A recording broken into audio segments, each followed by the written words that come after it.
ദൈവം ഭൂമിയിലേക്ക് ഒരു സെറ്റ് ദൂതന്മാരെ അയച്ചു. ഈ ദൂതന്മാരാകട്ടെ സുന്ദരികളായ സ്ത്രീകളെ കണ്ട് അവരുടെ പിന്നാലെ പോയി. ആ സ്ത്രീകളിൽ ദൂതന്മാർ മല്ലന്മാരായ നെഫീലിംസിനെ ജനിപ്പിച്ചു എന്ന് വേദപണ്ഡിതനായ ബഹുമാനപ്പെട്ട pastor doctor Babu John Vettamala sir പഠിപ്പിച്ചതിനെ കുറിച്ചുള്ളതാണ് ഈ വീഡിയോ. പ്രിയമുള്ളവരെ, വന്ദനം. എൻ്റെ പേര് KM ബേബി. ബഹുമാനപ്പെട്ട pastor doctor Babu John Vettamala സാറിനും പ്രത്യേകം വന്ദനം. ബാബു സാറിന്റെ ക്ലാസ്സുകളുടെ ഒരു സ്ഥിരം ശ്രോതാവാണ് ഞാൻ. ബൈബിൾ വചനങ്ങളെ വളരെ ആഴത്തിൽ പഠിപ്പിക്കുകയും അനേകർക്ക് ആത്മീയ മാർഗനിർദ്ദേശം നൽകുകയും ചെയ്യുന്ന ബഹുമാനപ്പെട്ട ബാബു സാറിനോടുള്ള എല്ലാ ആദരവും നിലനിർത്തിക്കൊണ്ട് തന്നെയാണ് ഞാൻ ഈ വീഡിയോ ചെയ്യുന്നത്. ചില ദിവസങ്ങൾക്ക് മുമ്പ് ബാബു സാർ തന്റെ ചോദ്യോത്തര പങ്ക്തിയിൽ, അതായത് ബൈബിൾ ഇൻസൈറ്റ്സ് QA എപ്പിസോഡ് 93-ലാണ് ഇപ്രകാരം പഠിപ്പിച്ച് കേൾക്കുവാൻ ഇടയായത്. ഉൽപ്പത്തി 6:1 മുതൽ 4 വരെയും 2 പത്രോസ് 2:4, യൂദായുടെ ലേഖനം 6-ാം വാക്യവുമാണ് ഈ ക്ലാസിന്റെ ആധാരം. വചനപരവും ശാസ്ത്രീയവുമായ എന്റെ സംശയങ്ങളും ചോദ്യങ്ങളും കമന്റ് ബോക്സ് വഴി വിനിമയം ചെയ്യപ്പെടാൻ കഴിയുന്നതിനേക്കാൾ അധികമായതുകൊണ്ടാണ് ഇപ്രകാരം ഒരു വീഡിയോയിലൂടെ വിനയപുരസ്സരം ഈ സംശയങ്ങളും ചോദ്യങ്ങളും സമർപ്പിക്കുന്നത്. ഈ വിഷയത്തിൽ ബാബു സാറിന് കൂടുതൽ വ്യക്തത നൽകാൻ കഴിയും എന്ന് പ്രതീക്ഷിക്കുന്നു. അത് എല്ലാവർക്കും പ്രയോജനകരമായിരിക്കും. ബഹുമാനപ്പെട്ട ബാബു സാറിനെയും ഇത് കാണുന്ന എല്ലാവരെയും ദൈവം അനുഗ്രഹിക്കട്ടെ. നമുക്ക് വീഡിയോയിലേക്ക് കിടക്കാം. ദൈവം ഈ ഭൂമിയെ വാഴുന്നതിന് ഒരു സെറ്റ് ദൂതന്മാരെ ഭൂമിയിൽ അയക്കുക. ആദാം പാപം ചെയ്തു കഴിഞ്ഞ് ഈ ഭൂമി സാത്താന്റെ കയ്യിൽ അകപ്പെട്ടു പോയി. സാത്താൻ ഇതിനെ നശിപ്പിക്കാതിരിക്കുന്നതിന് വേണ്ടി ഈ ഭൂമിയിൽ വാഴുന്നതിന് ഒരു സെറ്റ് ദൂതന്മാരെ അയക്കുക. ഒന്നാമത്തെ സംശയം, അഥവാ അത് സംശയമല്ല, ഒരു അഡീഷണൽ ഇൻഫർമേഷന് വേണ്ടിയുള്ള റിക്വസ്റ്റാണ്. ഓതന്റിസിറ്റി ഓർ സോഴ്സ് എന്നാണ് എൻ്റെ വിഷയം. ബഹുമാനപ്പെട്ട ബാബു ജോൺ സാറ് അങ്ങ് ഒരു വിഷയം പഠിപ്പിക്കുമ്പോൾ അതിൻ്റെ ആധികാരികത അഥവാ ഓതന്റിസിറ്റി തെളിയിക്കാൻ കൃത്യമായ റെഫറൻസുകളും അതിൻ്റെ ഉറവിടങ്ങളും സോഴ്സ് വ്യക്തമാക്കാറുള്ള ആളാണ്. എന്നാൽ അങ്ങ് ഈ വീഡിയോയിൽ വിവരിച്ച ഒരു സെറ്റ് മാലാഖമാരെ ഭൂമിയെ വാഴാൻ ഭൂമിയിലേക്ക് ദൈവം അയച്ചതായും അവർ തങ്ങളുടെ ജോലി ഉപേക്ഷിച്ച് സുന്ദരികളായ സ്ത്രീകളുടെ പുറകെ പോയതായും സ്ത്രീകൾ നെഫീലിംസിന് ജന്മം നൽകുകയും ചെയ്തു എന്നുള്ള ഈ വലിയ സംഭവത്തിന്റെ അതോറിറ്റി ഓർ സോഴ്സ് അത് വ്യക്തമാക്കാൻ വിട്ടുപോയതാണെങ്കിൽ അത് പറഞ്ഞു തരണമേ എന്ന് അഭ്യർത്ഥിക്കും. രണ്ടാമത്തെ സംശയം, അത് ഒരു ക്ലാരിഫിക്കേഷനാണ്. ഈ കഥയുമായി ബന്ധപ്പെട്ട് ആഗോളാടിസ്ഥാനത്തിൽ പലവിധ അഭിപ്രായങ്ങൾ നിലവിലുണ്ട് എന്നാണ് അറിയുന്നത്. എന്നാൽ ബാബു സാർ അവതരിപ്പിച്ചിരിക്കുന്നത് ഒരു പുതിയ വിശദീകരണം. സാധാരണയായി ഈ മാലാഖവാദം പിന്തുടരുന്ന പലരും ഉൽപ്പത്തി 6-ലെ ദൈവപുത്രന്മാർ ഇതിനകം തന്നെ അഥവാ പണ്ടേ തന്നെ വീണുപോയ ദൂതന്മാരാണെന്ന് പഠിപ്പിക്കുന്നു. എന്നാൽ അങ്ങയുടെ പഠിപ്പിക്കൽ അതിൽ നിന്ന് വ്യത്യസ്തമാണ്.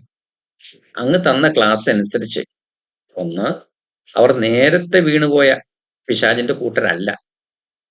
പകരം ദൈവം ഭൂമിയിൽ പ്രത്യേക ഭരണ ചുമതല ഏൽപ്പിച്ചു വിട്ട വിശുദ്ധന്മാരായ ദൈവത്തിന്റെ വിശ്വസ്ത ദൂതന്മാരാണ്. ഇതാണ് ഒരു ക്ലാരിഫിക്കേഷന് വേണ്ടി അങ്ങോട് അഭ്യർത്ഥിക്കുന്നത്. മൂന്നാമത്തെ സംശയം, ഡോക്ടർ ബാബു ജോൺ വേട്ടമല സാറിന്റെ ക്ലാസ് തുടങ്ങുന്നത് ഇങ്ങനെയാണ്. ആ വീഡിയോ നമ്മൾ കണ്ടതാണ്, എങ്കിലത് ഒരു പ്രാവശ്യം കൂടി പറയാണ്. ദൈവം ഈ ഭൂമിയെ വാഴുന്നതിന് ഒരു സെറ്റ് ദൂതന്മാരെ ഭൂമിയിൽ അയച്ചു. ആദാം പാപം ചെയ്തു കഴിഞ്ഞ് ഈ ഭൂമി സാത്താന്റെ കീഴിലകപ്പെട്ടു പോയി. സാത്താൻ ഇതിനെ നശിപ്പിക്കാതിരിക്കുന്നതിന് വേണ്ടി ഈ ഭൂമിയിൽ വാഴുന്നതിന് ഒരു സെറ്റ് ദൂതന്മാരെ അയച്ചു. ഇതാണ് ബാബു സാർ പഠിപ്പിക്കുന്നത്. ബൈബിൾ പരിശോധിച്ചിട്ട് ഇങ്ങനെ ഒരു കാര്യം ബൈബിളിൽ കാണുന്നില്ല. എന്നാൽ ഒരു സത്യം ബൈബിളിൽ കാണുന്നുണ്ട്. ആദാം പാപം ചെയ്തതിനാൽ ഏദൻ തോട്ടത്തിൽ നിന്ന് അവരെ പുറത്താക്കി. അതിനുശേഷം കെരൂബുകളെ കാവൽ നിർത്തി എന്ന് വായിക്കുന്നുണ്ട്. ഇതെവിടെയാണ് വായിക്കുന്നത്? ഉൽപ്പത്തി പുസ്തകം 3:24. ഇപ്രകാരം പറയുന്നു: ഇങ്ങനെ അവൻ മനുഷ്യനെ ഇറക്കിക്കളഞ്ഞു. ജീവന്റെ വൃക്ഷത്തിങ്കിലേക്കുള്ള വഴി കാപ്പാൻ അവൻ ഏദൻ തോട്ടത്തിന് കിഴക്ക് കെരൂബുകളെ തിരിഞ്ഞുകൊണ്ടിരിക്കുന്ന വാളിന്റെ ജ്വാലയുമായി നിർത്തി. എവിടെ നിർത്തിയത്? ഏദൻ തോട്ടത്തിന് കിഴക്ക്. എന്തിനാണ് നിർത്തിയത്? ജീവന്റെ വൃക്ഷത്തിങ്കിലേക്കുള്ള വഴി കാപ്പാൻ. എങ്ങനെയാണ് നിർത്തിയത്? തിരിഞ്ഞുകൊണ്ടിരിക്കുന്ന വാളിന്റെ ജ്വാലയുമായി നിർത്തി. ഇത് ഭൂമി വാഴാനായിട്ട് നിർത്തിയെന്നല്ല പറഞ്ഞിരിക്കുന്നത്. ഇവിടെ എനിക്കൊരു സംശയമുണ്ട്. അത് ബാബുസാർ ദൂരീകരിച്ച് തരണം. ഈ സംഭവത്തെ, ഏത് സംഭവത്തെ? കെരൂബുകളിലെ കാവൽ നിർത്തിയ സംഭവത്തെ പിന്നീട് വന്ന പുരാതന തലമുറ വാമൊഴിയായി തലമുറ കൈമാറിയാണോ ബാബുസാർ പഠിപ്പിക്കുന്ന തരത്തിലുള്ള സ്റ്റോറിയായി മാറിയത്? പുരാതന ജനങ്ങളുടെ ഇടയിൽ നാടോടിക്കഥയായി ബാബുസാർ പറഞ്ഞ രീതിയിലുള്ള ഒരു കഥ പ്രചാരത്തിൽ ഉണ്ടായിരുന്നു? ഈ സംശയം സാറ് ഒന്ന് പരിഹരിച്ച് തരണം എന്നപേക്ഷിക്കുന്നു. 4-ാമത്തെ സംശയം: പ്രിയപ്പെട്ട ബാബുസാറ്, ഈ കഥ ബൈബിളിന് പുറത്തുള്ള മറ്റേതെങ്കിലും പുസ്തകങ്ങളിൽ നിന്നാണ് അങ്ങ് കണ്ടെത്തിയതെങ്കിൽ അത് ഏത് പുസ്തകമാണ്? അങ്ങനെയുള്ള സോഴ്സ് സത്യമാണോ?